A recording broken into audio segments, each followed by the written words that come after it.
Hey, what's up, everybody? Welcome back to Drive Your Thoughts podcast. If you're watching this on YouTube, you might notice a little something different.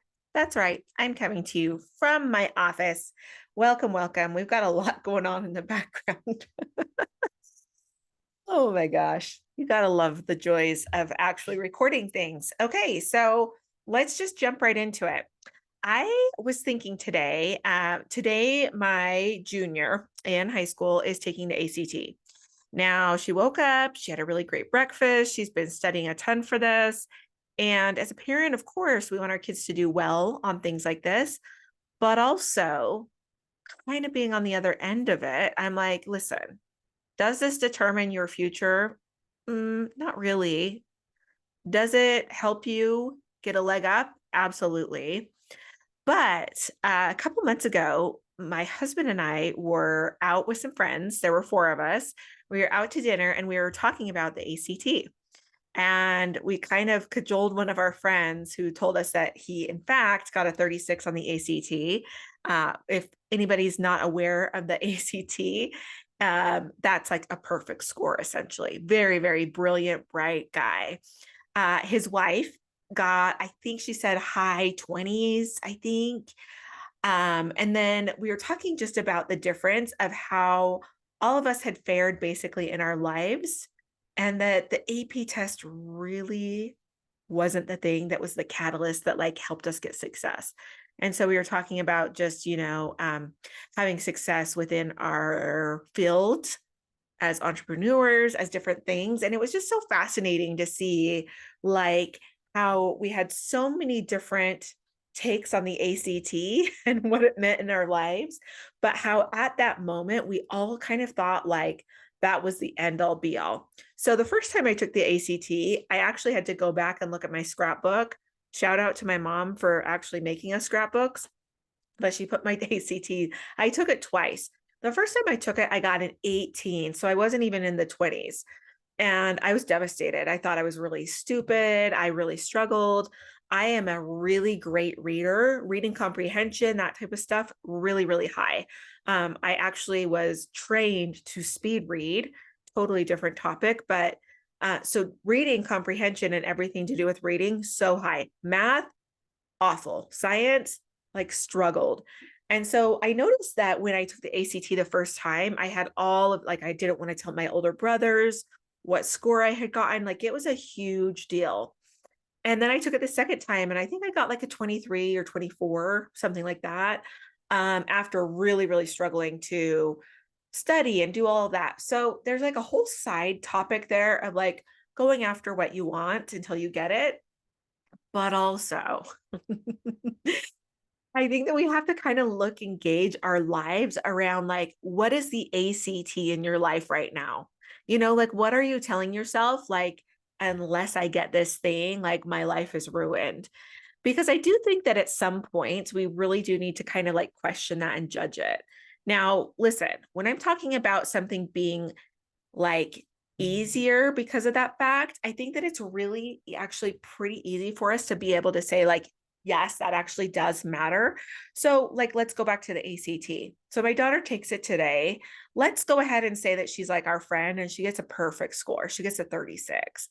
Now, is that going to mean that a couple of things are easy for her? Absolutely, right? Yes, she can get some scholarships. Yes, she can get into colleges, maybe of her choice a little bit better. Like there are so many different reasons that this would actually be beneficial for her. But can we say without a shadow of a doubt that if she gets maybe a 2 or a 3 on the ACT, that her life is over? No, no, we cannot.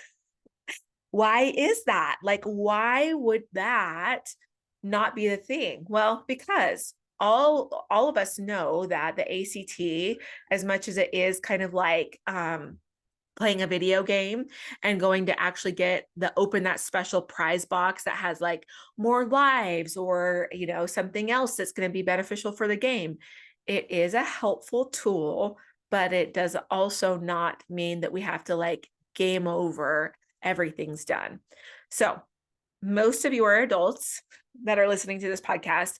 So I really want you to think about like, what is your ACT in your life right now? So a couple of things that I was talking to one of my clients about is he's been telling himself like, hey, if I don't get this role at my company, like it's game over for me. Like I'm going to be embarrassed, like the progression of not academic, excuse me, my professional career is over, like all of these types of things. And I'm like, yeah, no, that's not actually true. None of it.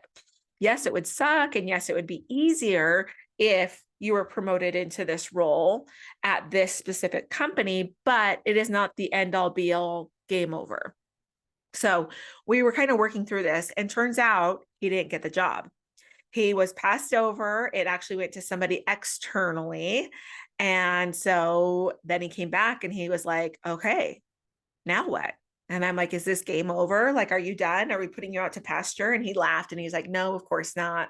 Well, what happens? Well, he stayed in his current position while he went out and looked for the next thing, right? Yes, it took more time, more energy, more effort, but eventually he got on with a company that he actually really, really loves. And the position that he wanted, the pay he wanted, the credentials, like all of that he wanted, but he had to go out and do the work. So, what is the ACT in your life? What are you telling yourself that if you don't get, like life is over? But really, it might just mean a little bit more work for you. Now we are all facing, and I was kind of talking to another client of mine about this, like obstacles are on the horizon, my friends. If you are not in an obstacle like currently, presently, there's one that's on the horizon for you. That kind of is our 2024. Like that is going to be 2024 for most of us who are thinking like, well, 2023 was so hard. Buckle up, buttercup. Like this is the year that it gets crazy. So reminder, like you get to decide how to show up for your life. It doesn't mean that life is easy. It doesn't mean that it's a walk in the park. What it means is that you get to decide how to face challenges in your life. You get to decide what is a game over or take you out and what doesn't. Just because you might not get a 36 in the ACT doesn't mean that your life is over. So going back to that dinner conversation with our friends, we realized that we had at our table, like all amongst like every single score that you could probably get on the ACT, meaning that we had like perfect score. We also had like low 30s and high 20s and low 20s and high teens and low teens and single digits even at that table. But the most interesting thing is that it didn't really matter. Like we were sitting at a table with very, very successful people. And that when it came right down to it, it wasn't the score on the ACT that mattered. It was their mindset and their determination and their resilience that had made them successful. So today, I want you to really think about, where do you sit on this? Are you really kind of bought into a score or to a belief about yourself that's kind of hindering yourself? Or are you willing to be really, really resilient and go out there and make it happen? All right, we'll see you next time. Bye.